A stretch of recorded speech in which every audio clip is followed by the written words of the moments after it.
سورۃ الحدید کی آیت نمبر 27۔ الحمدللہ وکفی وسلام علی عبادہ الذین اصطفی، خصوصاً علی سید الرسل وخاتم الانبیاء وعلی آلہ واصحابہ الاتقیاء۔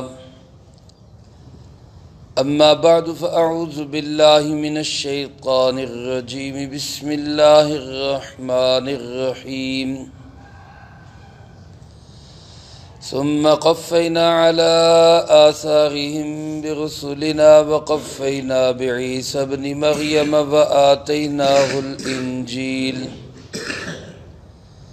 وجعلنا في قلوب الذين اتبعوه رأفة ورحمة ورهبانية ابتدعوها ما كتبناها عليهم إلا ابتغاء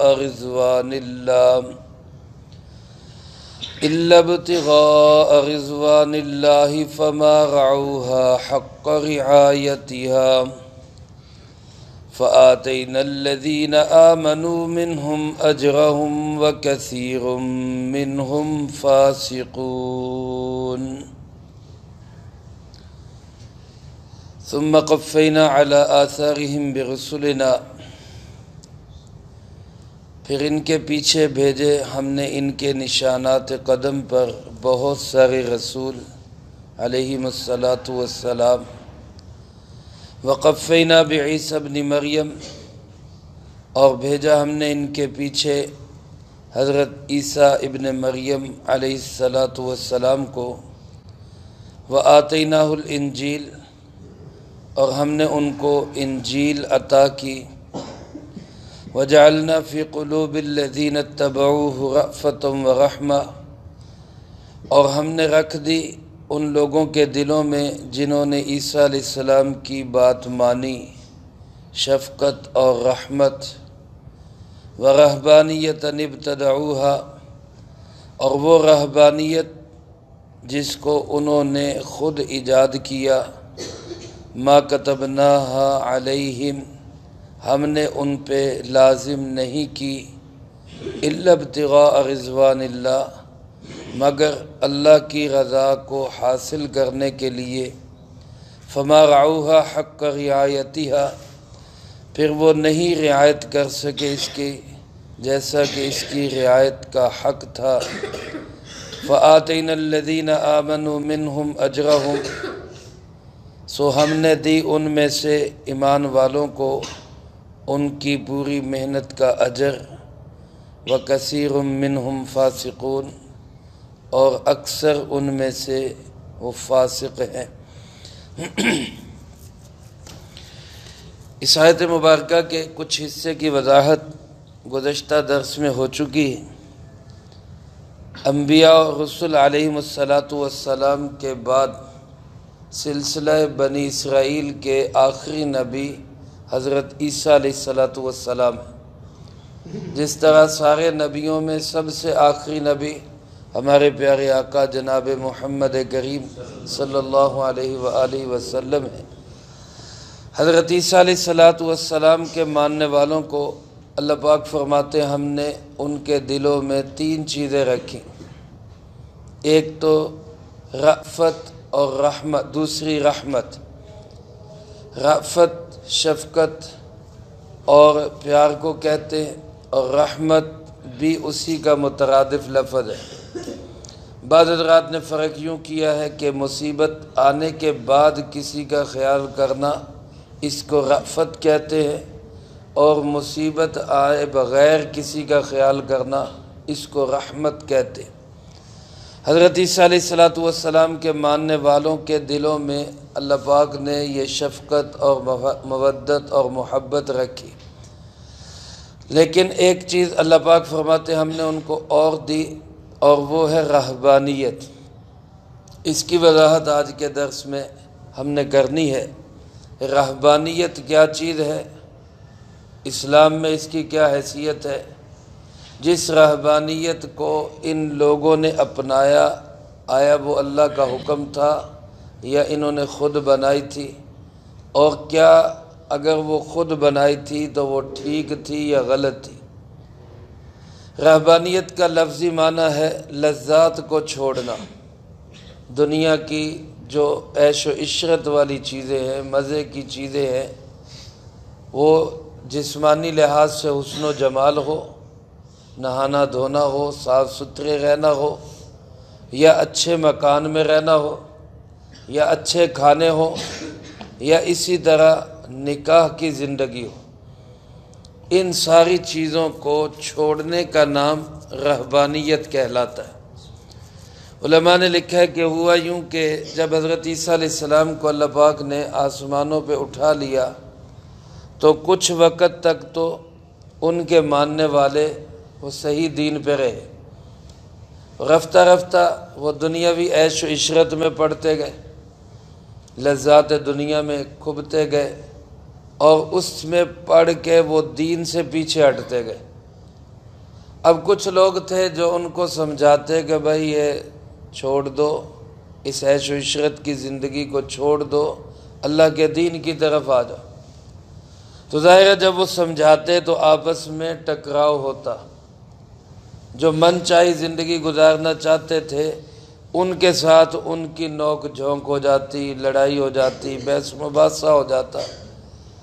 یہ بات جب بڑھنے لگی اور جھگڑے طول پکڑنے لگے تو بادشاہ وقت نے ان لوگوں پہ پابندیاں لگانا شروع کر دیں۔ یہ جو دین والے تھے، اس نے کہا بھی تم خواہ مخواہ ٹانگیں اڑاتے ہو، جو جیسی زندگی گزارنا چاہتا ہے اس کو گزارنے دو۔ یعنی میرا جسم میری مرضی کا فلسفہ کوئی نیا نہیں ہے، یہ پرانا ہے۔ اس وقت بھی بادشاہوں نے کہا کہ جناب جو جیسے گزارنا چاہتے ہیں ان کو گزارنے دو۔ جب ذرا اس نے سختیاں کی، تنگیاں کی، تو ان ایمان والوں نے کہا کہ پھر ہمیں تم آزاد چھوڑ دو، ہم جہاں مرضی جا کے اپنی زندگی گزاریں، ہم ان لذتوں میں نہیں لگنا چاہتے۔ اس نے کہا ٹھیک ہے۔ تو یہ لوگ گھروں کو چھوڑ کر، کاروبار کو چھوڑ کر، شہروں کی زندگی کو چھوڑ کر جنگلوں میں چلے گئے۔ اب وہاں جو ہے اپنی سادہ زندگی اور اس سادگی کے ساتھ اللہ کو یاد کرنا، یہ اس کو انہوں نے خود اختیار کر لیا، اللہ کا حکم نہیں تھا۔ اللہ پاک تو کہتے ہیں رہو دنیا میں، رہو گھروں میں، رہو بیوی بچوں سے تعلق رکھو، مال و دولت جائز حد تک جائز ذرائع سے کماؤ، اس کو اچھی جگہ پہ خرچ کرو۔ یہ بالکل دنیا سے کٹ جانا یہ اسلام میں نہیں ہے۔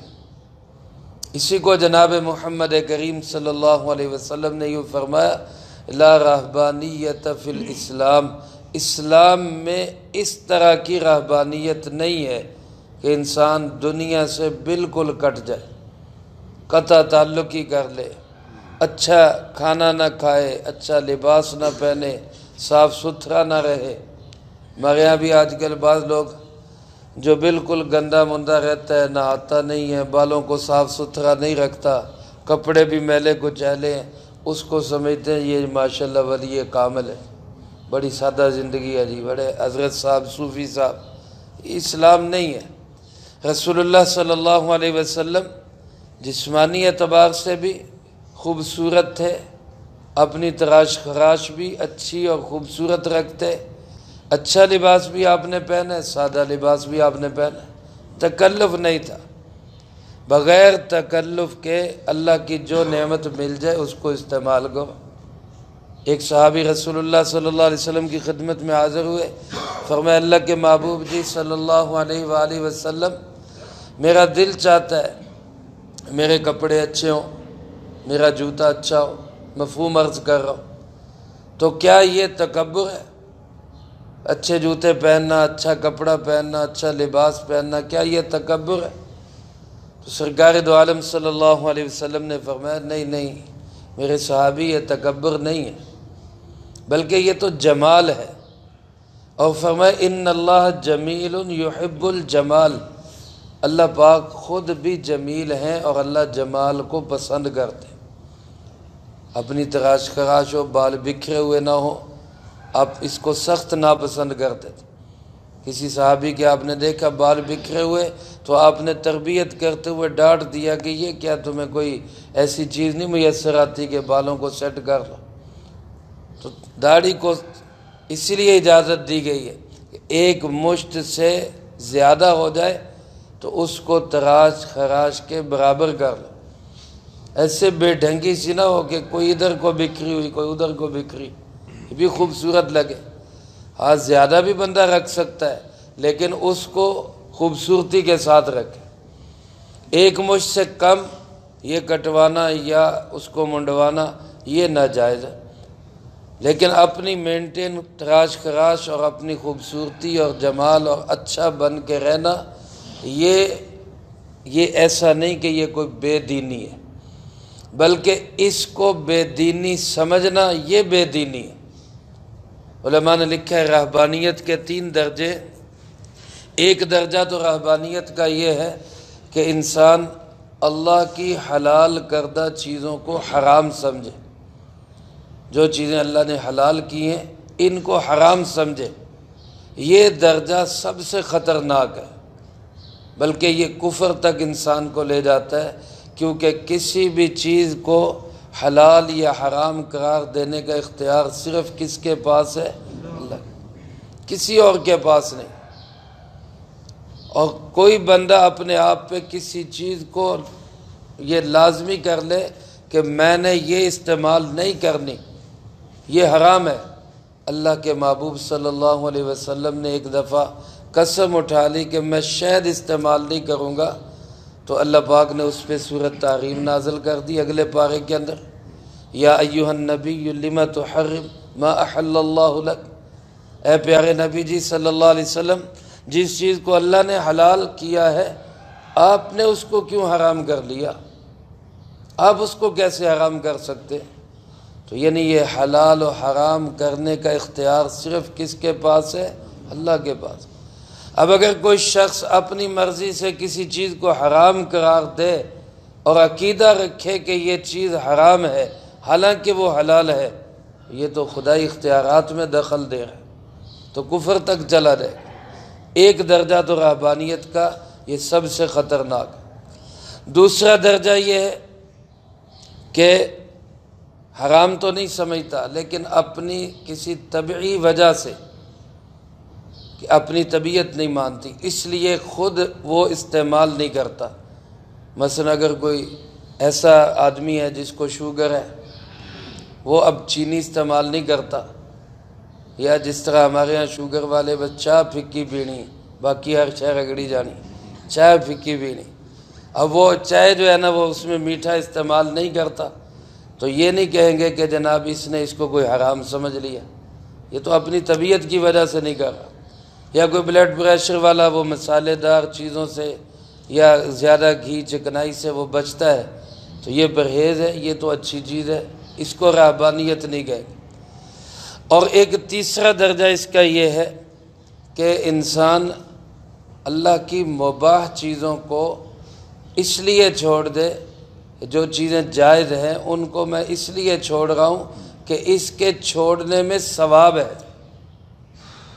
مباح چیزوں کو استعمال کرنے کو وہ اس لیے چھوڑتا ہے کہ اس کے چھوڑنے میں ثواب سمجھتا ہے، تو علماء نے لکھا ہے یہ بدعت ہے، کیونکہ جو چیز مباح ہے، مباح کا مطلب وہ استعمال کر بھی سکتے ہیں نہیں بھی کر سکتے، لازمی بھی کوئی نہیں، چھوڑنا بھی لازمی نہیں، استعمال کرنا بھی لازمی نہیں، اس کو کہتے ہیں مباح۔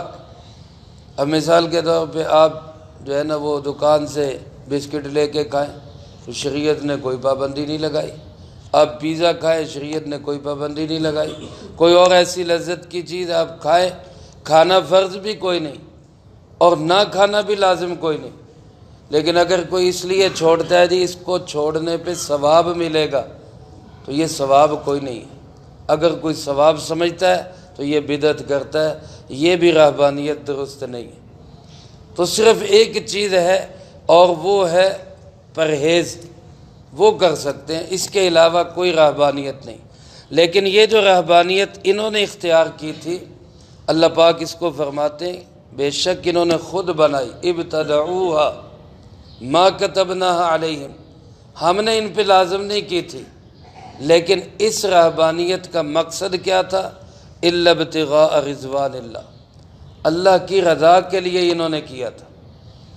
اس کا مطلب ہے کہ یہ رہبانیت جو انہوں نے اختیار کی حضرت عیسیٰ علیہ السلام کے ماننے والوں نے، وہ غلط نہیں تھی، اس کو یہ نہیں کہہ سکتے کہ وہ بالکل ناجائز تھی، کیونکہ اللہ پاک اس کی خود تعریف کر رہے کہ انہوں نے یہ رہبانیت اگرچہ خود اپنائی، لیکن اپنائی کس لیے؟ وہ اللہ کی رضا کو حاصل کرنے کے لیے۔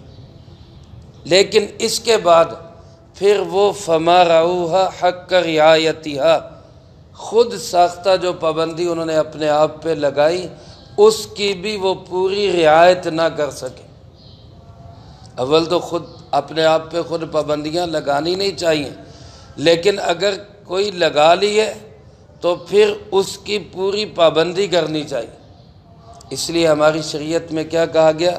خیر العمل ما دیم وان قل، او کما قال علیہ الصلاۃ والسلام، فرمایا بہترین عمل وہ ہے کہ جس پہ پابندی کے ساتھ عمل کیا جائے، اگرچہ وہ تھوڑا ہی ہو۔ مثلا آپ تہجد میں آپ 8 رکعت نہیں پڑھ سکتے، آپ 2 پڑھ لیں، لیکن روزانہ پڑھ لیں۔ آپ مغرب کے بعد 6 نفل نہیں پڑھ سکتے، آپ 4 پڑھ لیں، لیکن روزانہ پڑھیں۔ یہ نہ ہو کہ کبھی تو جناب جوش آیا تو 6 8 10 پڑھ لیے اور کبھی بالکل ہی چھوڑ دیے، یہ حالت زیادہ پسندیدہ نہیں ہے۔ تو اگرچہ اب نفل پڑھنا یہ پڑھ بھی سکتے ہیں، چھوڑ بھی سکتے ہیں، لیکن اگر آپ پڑھیں گے اس پہ اجر و ثواب ملے گا، اور اس پہ پھر جو آپ عادت بنا لیں، کوشش کریں کہ میں نے روزانہ یہ کرنا ہے، یہ عمل میں نے روزانہ کرنا ہے۔ تلاوت کرنی 1 صفحہ پڑھ لیں، 1 پاؤ پڑھ لیں، لیکن روزانہ پڑھیں۔ صدقہ کرنا ہے بے شک 10 روپے کر دیں، لیکن روزانہ کریں۔ یہ عمل اللہ رب العالمین کو پسندیدہ اور محبوب ہے۔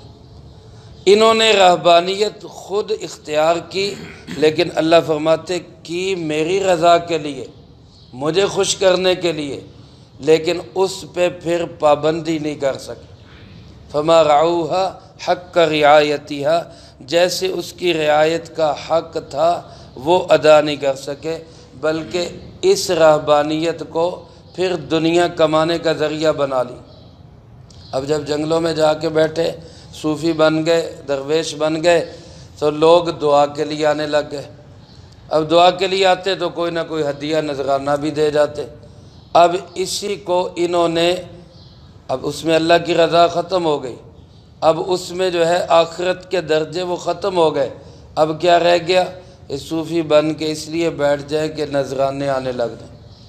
اب وہ اسی کو جو ہے نا، وہ دنیا کو چھوڑ کے دنیا کمانے کا ذریعہ بنا لیا۔ دنیا چھوڑی، لوگوں سے ہٹ کے جنگلوں میں چلے گئے۔ مقصد کیا بن گیا؟ کہ لوگ اب خود آئیں گے اور آ کے ہمیں کوئی نذرانے، کوئی عطیے، کوئی ہدیے دے جائیں گے۔ تو یہ تو الٹا اور زیادہ جو ہے نا وہ دنیا کے طالب بن گئے۔ تو رفتہ رفتہ یہ چیزیں پیدا ہوتی گئی۔ اللہ پاک فرماتے ہیں ان میں سے جو تو ایمان والے تھے، آتینا الذین آمنوا منہم اجرہم، ہم نے ان کو ان کا پورا اجر دیا، لیکن اکثریت جو تھی وہ کیسی تھی؟ فرمایا وَكَثِيرٌ مِّنْهُمْ فَاسِقُونَ، اکثر ان میں سے وہ فاسق ہی تھے۔ یہ رہبانیت اختیار کرنے والوں میں بھی اکثر فاسق۔ رسول اللہ صلی اللہ علیہ وسلم نے فرمایا میری امت کی رہبانیت کیا ہے؟ فرمایا میری امت کی رہبانیت اللہ کے راستے کا جہاد ہے۔ جو بندہ اللہ کے دین کے لیے اپنا گھر بار چھوڑتا ہے، وہ تبلیغ کی شکل میں ہو، وہ تعلیم کی شکل میں ہو، وہ جہاد کے سب سے اعلیٰ درجے قتال کی شکل میں ہو، یا وہ کسی بھی لیے دین کو غالب کرنے کی کوئی بھی جد و جہد، جس کے لیے بندہ اپنی دنیا داری کو چھوڑ کر اسی میں مشغول ہو جاتا ہے، اللہ کے محبوب صلی اللہ علیہ وسلم نے فرمایا یہ میری امت کی رہبانیت ہے۔ باقی تعلقات رکھے، صلہ رحمی کرے، بیوی بچوں کے حقوق ادا کرے، ماں باپ والدین کی خدمت کرے، بہن بھائیوں سے میل ملاقات عزیز و اقارب کی خوشیوں غمیوں میں شامل ہو، لیکن اس کے ساتھ ساتھ اپنا بڑا مشغلہ وہ دین کی جد و جہد کو بنائے۔ فرمایا یہ میری امت کا راہب ہے، یہ رہبانیت ہے۔ اس کے علاوہ ایسی رہبانیت کہ بالکل دنیا سے کٹ جانا، جنگلوں میں چلے جانا اور تعلقات ختم کر لینا، یہ رہبانیت اسلام میں نہیں ہے۔ تو میرے عزیز دوستو، اللہ پاک ہم سب کو اپنے دین کی جد و جہد کے لیے کثرت کے ساتھ اپنا تن من دھن لگانے کی توفیق نصیب فرمائے۔ یہی اصل دین ہے اور یہی رہبانیت ہے، اس سے آگے اور کچھ نہیں۔